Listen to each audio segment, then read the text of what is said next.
नमस्कार भाई लोगों, आज हम दिल्ली पुलिस का प्रैक्टिस नंबर 3 कर रहे हैं जिसमें 50 क्वेश्चन होंगे जो काफ़ी मोस्ट इंपॉर्टेंट होंगे। पहला प्रश्न है, भारत में स्थायी बंदोबस्त किसके द्वारा शुरू किया गया था? Option A Dalhousie, option B Cornwallis, option C Wellesley, option D William Bentinck. तो भारत में स्थायी बंदोबस्त कॉर्नवालिस के द्वारा शुरू किया गया था। प्रश्न नंबर 2, 1857 के विद्रोह का तात्कालिक कारण क्या था? ऑप्शन ए सैनिक असंतोष, ऑप्शन बी आर्थिक शोषण, option C East India Company की नीतियाँ, ऑप्शन डी नई कारतूस का प्रयोग। तो 1857 के विद्रोह का तात्कालिक कारण नई कारतूस का प्रयोग था। प्रश्न नंबर 3, अजंता गुफाएं किसके लिए प्रसिद्ध हैं? ऑप्शन ए शिलालेख, ऑप्शन बी मूर्तियाँ, ऑप्शन सी चित्रकला, ऑप्शन डी वास्तुकला। अजंता की गुफाएं चित्रकला के लिए प्रसिद्ध हैं। प्रश्न नंबर 4, चाणक्य का असली नाम क्या था? Option A Vishnugupta, option B Kautilya, option C Chandragupta, option D Aryabhata. तो चाणक्य का असली नाम विष्णुगुप्त था। प्रश्न नंबर 5, दीन ए इलाही धर्म किस मुगल सम्राट ने शुरू किया गया था? दीन ए इलाही धर्म किस मुगल सम्राट ने शुरू किया था? तो option A Babur, option B Akbar, option C Jahangir, option D Aurangzeb. तो दीन ए इलाही धर्म को अकबर ने शुरू किया था। प्रश्न नंबर 6, चोल वंश के शासकों ने किस क्षेत्र में योगदान दिया? ऑप्शन ए कला और वास्तुकला, ऑप्शन बी सैन्य संगठन, ऑप्शन सी व्यापार और वाणिज्य, ऑप्शन डी इनमें से सभी। तो चोल वंश के शासकों ने इन सभी क्षेत्रों में अपना योगदान दिया। प्रश्न नंबर 7, भारत में पहली बार स्वराज का प्रस्ताव कब पारित हुआ? Option A 1905, option B 1929, option C 1931, option D 1942। तो भारत में पहली बार स्वराज का प्रस्ताव 1929 में पारित हुआ। प्रश्न नंबर 8, पानीपत की तीसरी लड़ाई कब हुई? Option A 1556, option B 1526, option C 1761, option D 1707। तो पानीपत की तीसरी लड़ाई 1761 में हुई थी। प्रश्न नंबर 9, अशोक ने किस धर्म को अपनाया था? ऑप्शन ए हिंदू धर्म, ऑप्शन बी बौद्ध धर्म, ऑप्शन सी जैन धर्म, ऑप्शन डी इस्लाम धर्म। तो अशोक ने बौद्ध धर्म को अपनाया था। गुप्त वंश के किस शासक को भारतीय नेपोलियन कहा जाता है? Option A Chandragupta, option B Samudragupta, option C Skandagupta, option D Kumaragupta. तो गुप्त वंश के समुद्रगुप्त शासक को भारत के का नेपोलियन कहा जाता है, जो कि लेनपुल ने कहा था। प्रश्न नंबर 11, भारतीय संविधान में कितनी अनुसूचियां हैं? तो भारतीय संविधान में कुल 12 अनुसूचियां हैं। प्रश्न नंबर 12, भारत के राष्ट्रपति का कार्यकाल कितने वर्षों का होता है? तो भारत के राष्ट्रपति का कार्यकाल 5 वर्षों का होता है।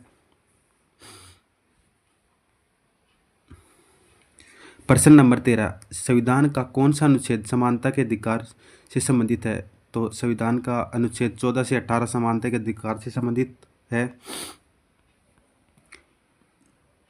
प्रश्न नंबर 14, संविधान के किस भाग में मौलिक अधिकार शामिल हैं? भाग 2 में नागरिकता है, भाग 3 में मौलिक अधिकार हैं, भाग 4 में मौलिक कर्तव्य हैं ना, भाग 4 में DPSP है, हाँ मौलिक कर्तव्य। राज्य की नीति निर्देशक है भाग 4 में। तो ऑप्शन नंबर इसका आंसर नंबर 3 होगा। भारत के मौलिक अधिकार भाग 3 में है। भारतीय संसद के 2 सदन कौन कौन से हैं? भारतीय संसद के 2 सदन होते हैं, लोकसभा और राज्यसभा। ऑप्शन नंबर ए सही है इसका। प्रश्न नंबर 16, भारत में आपातकाल की घोषणा कौन करता है? ऑप्शन ए प्रधानमंत्री, ऑप्शन बी राष्ट्रपति, ऑप्शन सी राज्यपाल। तो भारत में आपातकाल की घोषणा ओनली राष्ट्रपति लागू कर सकता है। प्रश्न नंबर 17, भारत के प्रथम कानून मंत्री कौन थे? तो भारत के प्रथम कानून मंत्री थे डॉक्टर BR अम्बेडकर। भारतीय संविधान को किसने तैयार किया? तो भारतीय संविधान को संविधान सभा ने तैयार किया था। प्रश्न नंबर 19, संविधान के किस अनुच्छेद के तहत राष्ट्रपति शासन लागू होता है? तो राष्ट्रपति शासन अनुच्छेद 356 के अंतर्गत लागू होता है। प्रश्न नंबर 20, भारतीय गणराज्य का प्रमुख कौन है? भारतीय गणराज्य का प्रमुख कौन होता है? राष्ट्रपति होता है, क्योंकि भारत का पहला पद राष्ट्रपति का होता है। भारत में सबसे लंबी नदी कौन सी है? भारत में सबसे लंबी नदी है गंगा, जिसकी कुल लंबाई है 2525 किलोमीटर। सारागढ़ी का युद्ध कहाँ लड़ा गया था? तो सारागढ़ी का युद्ध पंजाब में लड़ा गया था। प्रश्न नंबर 23, कौन सा राज्य ब्लैक बक्स डियर के लिए प्रसिद्ध है? तो ब्लैक बक्स डियर के लिए प्रसिद्ध है गुजरात राज्य। थार मरुस्थल किस राज्य में स्थित है? तो थार का मरुस्थल तो सभी को पता है कि राजस्थान में स्थित है। प्रश्न नंबर 25, भारत की पश्चिमी सीमा किस देश से लगती है? भारत की पश्चिमी सीमा पाकिस्तान से लगती है, क्योंकि पाकिस्तान के पश्चिम में ही क्योंकि भारत के पश्चिम में ही पाकिस्तान पड़ता है। प्रश्न नंबर 26, कौन सा शहर इलेक्ट्रॉनिक सिटी के नाम से लगता है? इलेक्ट्रॉनिक सिटी के नाम से तो आप सभी को पता ही है, बेंगलुरु जाना जाता है। ये प्रश्न काफ़ी मोस्ट इंपॉर्टेंट है, तो इनको सभी को करना आपको, और इनकी PDF आपको हमारे टेलीग्राम ग्रुप पर मिल जाएगी। प्रश्न नंबर 27, सतलज नदी किसकी सहायक है? सतलज नदी सिंधु की सहायक है। रावी, व्यास, झेलम ये सभी सिंधु की सहायक नदियाँ हैं। भारत का सबसे बड़ा बांध कौन सा है? तो भारत का सबसे बड़ा बांध सभी को भाखड़ा नांगल है, जो कि पंजाब राज्य में स्थित है।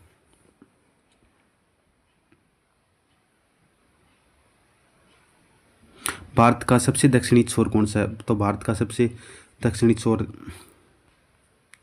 इंदिरा पॉइंट है। प्रश्न नंबर 30, भारत का सबसे बड़ा बंदरगाह कौन सा है? तो भारत का सबसे बड़ा सभी को पता है कि मुंबई बंदरगाह सबसे बड़ा बंदरगाह है। भारत में पहली पंचवर्षीय योजना की शुरुआत, तुम्हें पता है भारत में पहली पंचवर्षीय योजना की शुरुआत 1951 से 1955 तक है।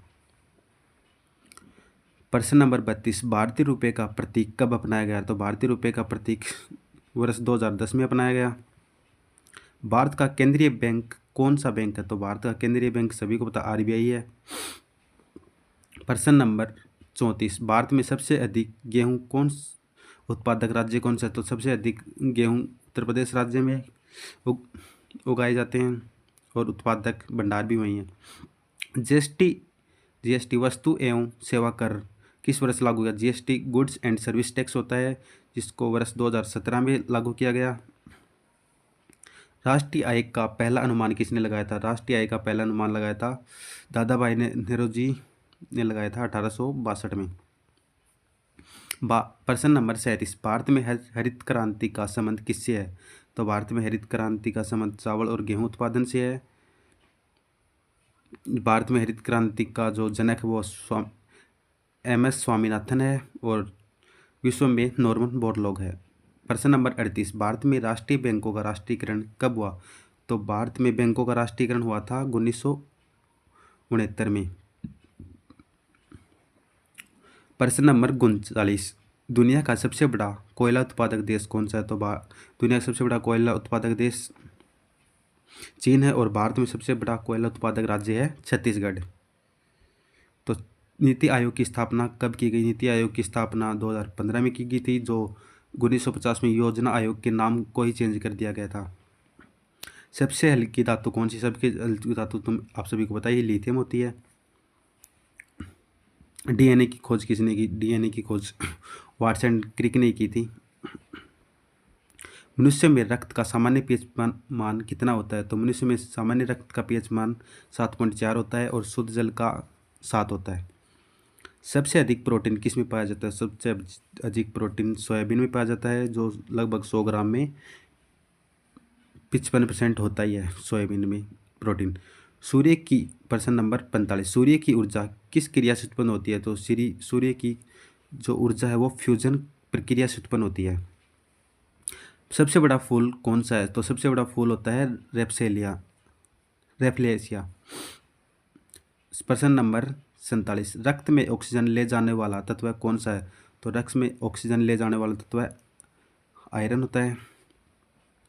प्रश्न नंबर 48, पानी का रासायनिक सूत्र है। पानी का रासायनिक सूत्र आप सभी को बताइए H2O होता है। इंसुलिन का स्राव कौन सा अंग करता है? इंसुलिन का स्राव करता है पेनक्रियाज।